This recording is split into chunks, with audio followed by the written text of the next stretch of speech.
पढ़ने जा रहा हूं क्योंकि कुछ इसमें धारा है और जस्ट उसी के नीचे आपको हस्ताक्षर, अंगूठा या फिर सिग्नेचर करना है। देखिए, मुझे ज्ञान है। आज की इस वीडियो में बिहार के विशेष मुद्दे पर मैं चर्चा करने वाला हूं, लेकिन उससे पहले आप ये फेसबुक में वीडियो देख रहे हैं, वीडियो को शेयर कर दीजिएगा और लाइक करके कर दीजिएगा। और अगर आप ये देख रहे हैं तो इस चैनल को सब्सक्राइब करके, वीडियो को लाइक करके अपने दोस्तों को, अपने परिवारजन को शेयर भी कर दीजिएगा।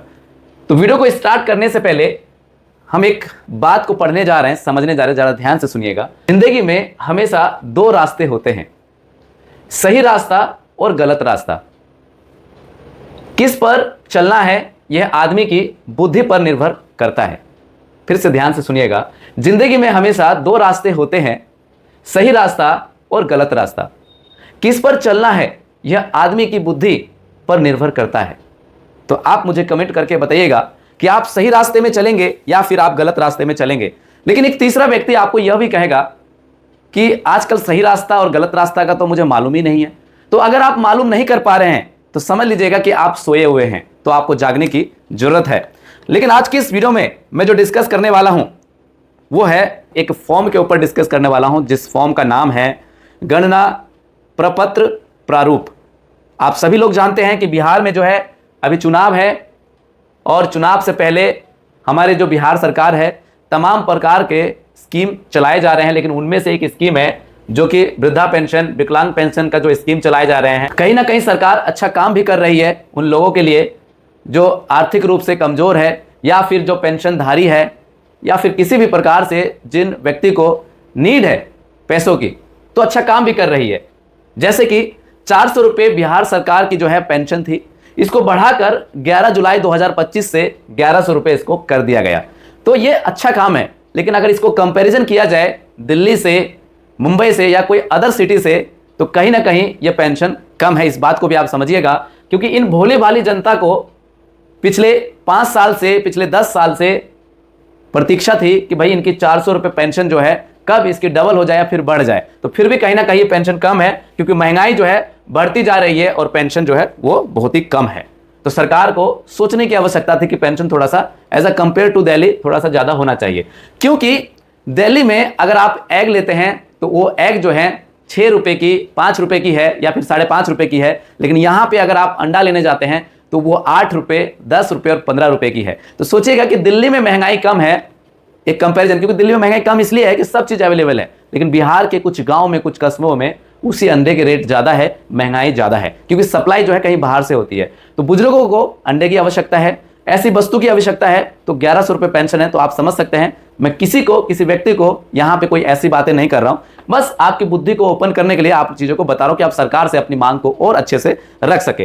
लेकिन आज जो मैं पत्र के बारे में बात कर रहा हूँ उसका नाम है गणना प्रपत्र प्रारूप है। आप यहाँ पे देख सकते हैं कि बिहार के सभी लोगों को इस प्रकार से एक फॉर्म मिल रहा है और उस फॉर्म में जन्म तिथि, आधार संख्या उपलब्ध हो, मोबाइल नंबर या फिर पिता या पति, कानूनी रूप से उनका एपिक नंबर, इस प्रकार से ये फॉर्म भरवाया जा रहा है। लेकिन जो विशेष मुद्दा है, ध्यान से सुनिएगा, मैं एक बात कंफर्म कर देना चाहूंगा, इस वीडियो पे मैं किसी भी सरकार के खिलाफ नहीं हूं। बस मेरा जनता के लिए एक सवाल है, और वो सवाल क्या है कि वीडियो के अंत तक आपको मिल जाएगा अगर आप समझ सकते हैं तो जरा ध्यान से सुनिएगा। मैं फिर से कह रहा हूं कि मैं बुद्धि जो ताला लगा हुआ है आप लोगों में उसको खोलने के लिए आया हूं, जरा ध्यान से सुनिएगा। देखिए, घोषणा पत्र यहां पे आप देख सकते हैं, यहां घोषणा पत्र है। यहां पे लिखा हुआ है कि मैं अपने सर्वोत्तम ज्ञान और विश्वास से घोषणा करता हूं या फिर करती हूं। अब इसको मैं जो है यहां से रीड करने जा रहा हूं और आपको यहां पे दिखेगा, जरा ध्यान से सुनिएगा और मैं एक एक लाइन आपको समझाने वाला हूं। देखिए, घोषणा पत्र, मैं अपने सर्वोत्तम ज्ञान और विश्वास से घोषणा करता हूं या करती हूं। ध्यान से सुनिएगा कि जो भी आपके अंदर ज्ञान है या बुद्धि है उसके अनुसार आप घोषणा कर रहे हैं सरकार को। क्या घोषणा करते हैं इस फॉर्म के जरिए? ध्यान से सुनिएगा कि मैं 18 वर्ष से अधिक हूं, उपरोक्त पते का साधारण निवासी हूं। जो भी पता आपका दिया गया है इस फॉर्म के अंदर या इसके ऊपर आप देखेंगे फॉर्म के ये पोर्शन काट दिया गया है, क्योंकि किसी की प्राइवेसी है इसलिए। तो उसमें आपका एड्रेस होगा, आपका वार्ड नंबर होगा, आपका विधानसभा होगा, जिस लोकसभा से आते हैं वो सब कुछ लिखा होगा, आप देख सकते हैं। तो वही लिखा हुआ है कि जो सिंपल निवासी हूं, इस पते का, भारत का नागरिक हूं और किसी एक को चिन्हित करे। यहां पे ब्रैकेट में लिखा हुआ है किसी एक को चिन्हित करे। इसका क्या मतलब है कि यहां पे जो ऑप्शन है, यहां पे देख सकते हो ऑप्शन, यहाँ पे ऑप्शन 1 है, ऑप्शन 2, इस प्रकार से ऑप्शन है, इसको आपको चिन्हित करना किसी एक को। ये फॉर्म भरने का तरीका आपको बताया जा रहा है। पहला ऑप्शन है कि मेरा जन्म तिथि भारत में 1/7/1987 के पूर्व हुआ है। अगर आपका जन्म 1987 के पूर्व में हुआ है तो आप इस ऑप्शन को टिक कर दीजिएगा। और यदि उसके बाद लिखते हैं कि अपने जन्म तिथि और या जन्म स्थान को प्रमाणित करने के लिए नीचे दी गई सूची में से कोई भी दस्तावेज उपलब्ध कराएं, है ना। यहाँ पे कुछ दस्तावेज की लिस्ट है, तो इनमें से कोई दस्तावेज आपको उपलब्ध कराना है। लेकिन यहाँ पे जब सुप्रीम कोर्ट पे इसके बारे में केस चलता है तो फिर क्या फैसला आता है, इसको अभी नीचे स्लाइड में आपको दिखाऊंगा, और उसको देखने के बाद मैं आपको एक सवाल छोड़ के जाऊंगा। उस सवाल पे आपको खुद ब खुद फैसला करना है। सूची में से जो भी दस्तावेज है आपको उपलब्ध कराना है। और ऑप्शन सेकंड है कि मेरा जन्म भारत में 1/7/1987 और 2/12/2004 के बीच हुआ है। अगर इस बीच हुआ तो आपको उस वाले ऑप्शन को टिक करना है। अब साथ समझिएगा कि अपने जन्म तिथि और या जन्म स्थान प्रमाणित करने के लिए नीचे दी गई सूची में से कोई भी दस्तावेज उपलब्ध कराएं। तो यहां पे एक बात बार बार निकल के आ रही है कि जन्म स्थान यानी कि जहां पर आपका जन्म हुआ है, या फिर प्रमाणित करने के लिए, उसको प्रूफ करने के लिए लिस्ट में से कोई भी दस्तावेज उपलब्ध कराएं। इस फॉर्म में बार बार एक बात पे जोर दिया जा रहा है। पिता या माता की जन्म तिथि या जन्म स्थान प्रमाणित करने के लिए नीचे दी गई सूची में से कोई भी दस्तावेज जो है आपको प्रस्तुत कराना है। यहां पे तीसरा नंबर जो ऑप्शन है वो है कि मेरा जन्म भारत में 2/12/2004 के बाद हुआ है, यानी कि सन 2004 के बाद हुआ है, 2/12/2004 के बाद, तो आपको उस पर टिक करना है। और साथ में लिखा हुआ कि अपने जन्म तिथि या जन्म स्थान को प्रमाणित करने के लिए नीचे दी गई सूची में से कोई भी दस्तावेज उपलब्ध कराएं। पिता के जन्म तिथि या फिर जन्म स्थान को प्रमाणित करने के लिए नीचे दी गई सूची में से कोई भी दस्तावेज उपलब्ध करवाएं। माता की जन्म तिथि या जन्म स्थान प्रमाणित करने के लिए नीचे दी गई सूची में से कोई भी दस्तावेज उपलब्ध करवाएं। यदि माता या पिता में से कोई भी भारतीय नहीं है, है ना, अगर आपकी माता या पिता में से कोई भी भारतीय नहीं है तो अपने जन्म के समय उनके वैध पासपोर्ट और वीजा की एक प्रति उपलब्ध कराएं। जरा ध्यान से सुनिएगा। और मैं फिर से कह रहा हूं कि इस वीडियो में मैं जो एक सवाल छोड़ के जाऊंगा वो सवाल आपके लिए बहुत ज्यादा इंपॉर्टेंट है, क्योंकि जो बिहार के गांव के निवासी है, बिहार के गांव के लोग हैं, जैसे उदाहरण के तौर पे एक हमारा गांव है, बस इस फॉर्म को किसी भी XYZ व्यक्ति के द्वारा भरवा के और फिल करके जल्दी देने की जरूरत है। लेकिन इस फॉर्म में क्या बातें लिखी हुई है, कौन सी बातें समझने की है, हम उस पर साइन क्यों करें, वो सब आज के इस वीडियो में आपको समझाऊंगा। जरा ध्यान से सुनिएगा। और नेक्स्ट ऑप्शन है कि मेरा जन्म भारत से बाहर हुआ है, विदेश में भारतीय मिशन द्वारा जारी जन्म प्रमाण पत्र संकलन करें। यदि आपका जन्म जो है बाहर हुआ है तो फिर क्या है, जन्म प्रमाण पत्र मिशन, यानी कि विदेश में भारतीय मिशन द्वारा जो भी पत्र है उसको जो है संकलन कराए। उसके बाद नेक्स्ट ऑप्शन है मैंने पंजीकरण नागरिकरण द्वारा भारतीय नागरिकता प्राप्त की है, नागरिकता पंजीकरण प्रमाण पत्र संकलन कराए। मैंने किसी अन्य देश की नागरिकता प्राप्त नहीं की है। मैं निर्वाचक नवावली में नाम शामिल कराने के लिए आवेदन कर रहा हूं और मेरा नाम किसी अन्य विधानसभा निर्वाचन क्षेत्र संसदीय निर्वाचन क्षेत्र में शामिल नहीं है। चलिए, ये लाइन तो कहीं ना कहीं ठीक है कि मैं निर्वाचक नवावली में शामिल कराने के लिए आवेदन कर रहा हूं, ठीक है जी, और मेरा नाम किसी अन्य विधानसभा क्षेत्र में नहीं है। ये भी बात सही है कि क्योंकि आप एक वोटर कार्ड रख सकते हैं, दूसरा नहीं। फिर सुनिएगा कि मुझे ज्ञान है। अब जो लाइन है इसको बड़ा ध्यान से सुनिएगा। ये मैं जो लाइन पढ़ने जा रहा हूं, ये वाली लाइन पढ़ने जा रहा हूं क्योंकि कुछ इसमें धारा है और जस्ट उसी के नीचे आपको हस्ताक्षर, अंगूठा या फिर सिग्नेचर करना है। देखिए, मुझे ज्ञान है कि इस आवेदन के संबंध में ऐसा उपरोक्त कथन या घोषणा करना जो मिथ्या है और जिसके मिथ्या होने का मुझे ज्ञान या विश्वास या जिसके सत्य होने का विश्वास नहीं कराता या करती हूं। लोक प्रतिनिधित्व अधिनियम 1950, ये जो आपका धारा लिखा हुआ है, लोक प्रतिनिधि निधि अधिनियम 1950 का 43 की धारा 31 के अधीन कारावास से जिसकी अवधि 1 वर्ष तक की हो सकेगी या फिर जुर्माना से, ये दोनों से दंडनीय अपराध होगा। और उसके बाद जो है यहाँ पे आपको अपना स्थान, दिनांक और यहाँ पे हस्ताक्षर या फिर अंगूठा आपको लगा देना है। तो जरा सोच के देखिएगा कि अगर कुछ भी गड़बड़ी हुई है और जो बिहार के ग्रामीण निवासी है, जो पढ़े लिखे नहीं है, इस फॉर्म को ये भी नहीं बोल सकते कि भाई ये फॉर्म जो मुझे रीड करके सुनाइए, क्या धारा क्या नहीं है जो आप अंगूठा लगाने जा रहे हो। ऐसा मैं क्यों कह रहा हूं कि बिहार के बहुत सारे ऐसे जिसके पास बहुत सारे जमीन है, लेकिन किसी व्यक्ति द्वारा कुछ पिलाकर कुछ खिलाकर ऐसे दस्तावेज में, खाली दस्तावेज में साइन करा लिए जाते हैं और फिर बाद में कुछ साल बाद पता चलती है कि उनकी जमीन जो है हड़प ली जाती है, उनकी जमीन की रजिस्ट्री हो जाती है। तो ऐसे बहुत सारे धांधली चलती है। लेकिन खैर, मैं उसको एक उदाहरण दिया और उससे मैं जोड़ना नहीं चाहता हूं।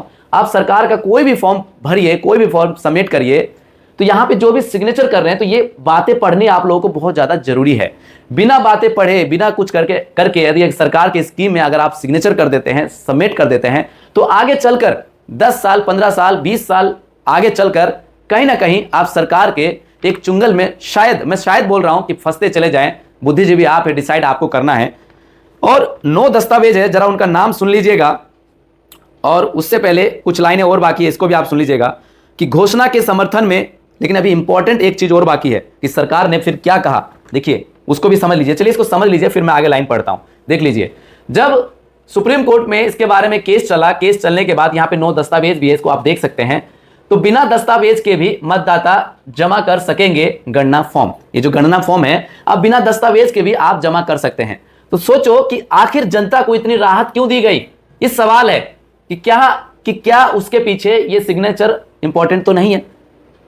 सोच के देखिएगा। और आखिर जब 2026 का ये चुनाव है, 2026 विधानसभा का चुनाव है, तो वो चुनाव के लगभग ही ये सब काम क्यों किए जाते हैं। असम का भी आप इतिहास देख सकते हैं। चुनाव से ही कुछ महीने पहले ही उसमें एनआरसी और पता नहीं कौन से नियम कानून लगा दिए जाते हैं। अब बिहार का नंबर है, हो सके आने वाले समय में बंगाल का भी नंबर हो सकता है। मैं फिर से कह रहा हूं कि मेरा किसी भी सरकार के लिए कोई ऐसी भड़काऊ चीजें नहीं है, कोई किसी जनता को बलगलाना नहीं है, लेकिन सिर्फ आपको मैं ये कहना चाह रहा था कि जो भी फॉर्म आप सबमिट कर रहे हैं, उसको भर के जमा कर रहे हैं, वो क्या लिखा हुआ है उसको पढ़ तो लीजिएगा। नहीं तो सरकार ही आपसे आगे चलकर 10 साल बाद, 5 साल बाद कभी भी कुछ भी प्रॉब्लम हुई तो आपसे यही फॉर्म दिखा के सवाल करेंगे कि आपने ही सिग्नेचर किया था। देखिए, आपने ही उस धारा के अंदर सिग्नेचर किया था, अब आपको दंड तो देना होगा। ये सवाल है। तो आप इसको पढ़े, कोई भी डॉक्यूमेंट आए उसको पढ़े। अगर आप नहीं पढ़े लिखे हैं तो अपने गांव में बच्चे हैं पढ़े लिखे, जिसको भी आप मानते हैं अच्छा, उनसे फॉर्म को पढ़वाइए। या कोई भी दस्तावेज हो, उसके बाद ही आपको कहीं अंगूठा लगाना है या फिर कहीं पर आपको सिग्नेचर कराना है। इस बात को आप जरूर ध्यान रखिएगा। अब जिस 9 दस्तावेज की बात थी, हालांकि यहां पे एक फैसला है, आप ये देख सकते हैं, एक आर्टिकल है जो कि हमारे गांव के ही किसी व्यक्ति के विशेष द्वारा लगाया गया। आप देख सकते हैं कि बिना दस्तावेज के भी मतदाता जमा कर सकेंगे गणना फॉर्म। तो अब ऐसा क्या हुआ, देखिए पटना हिंदुस्तान ब्यूरो का है, इसको आप नोट कर लीजिएगा, नहीं तो बाद में आप लोग प्रूफ मांगते हैं। तो यहां पे जाके आप पढ़ सकते हैं कि पटना हिंदुस्तान ब्यूरो, तो यहां पे जाके पढ़िएगा। देखिए, मतदाता सूची का मुद्दा सुप्रीम कोर्ट पहुंचा। नई दिल्ली, भारत के निर्वाचन आयोग ईसीआई द्वारा बिहार में चलाए जा रहे मतदाता सूची के विशेष गहन पुनरीक्षण को सुप्रीम कोर्ट में चुनौती दी गई। तो इसके तहत इसको आप जरूर पढ़ लीजिएगा, पूरा न्यूज को आप पढ़ सकते हैं। ज्यादा पढ़ूंगा तो वीडियो जो है ज्यादा लंबी हो जाएगी। मैं फिर से एक चीज फिर से याद रखिएगा कि कहीं ना कहीं सरकार द्वारा अच्छा काम भी किया जाता है, लेकिन कहीं ना कहीं ऐसा भी है कि सरकार जो है जनता को कुछ फॉर्म भरवा के, कुछ ऐसे चीज करवा के जनता को जो है एक कम समय के अंदर, जो कि 25 जुलाई 2025 के भीतर ये फॉर्म भरना था, इसी रिगार्डिंग टाइम के लिए भी सुप्रीम कोर्ट पे जो इसका केस चल रहा है। तो वो 9 दस्तावेज जो है यहाँ पे, इसकी फोटो आप यहाँ पे देख सकते हैं। और यहाँ पे कोशिश करूंगा कि कैमरे से भी आप इसको अच्छे से देख लेंगे बड़ा करके, ठीक है।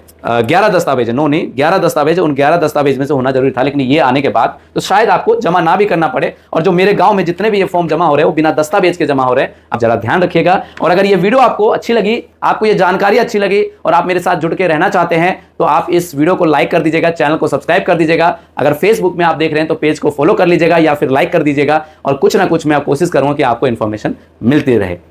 उम्मीद करता हूं यह वीडियो आपको अच्छी लगी होगी। अगर यह वीडियो आपको अच्छी लगी तो प्लीज वीडियो को लाइक करिए। नेक्स्ट वीडियो में जय हिंद, जय भारत।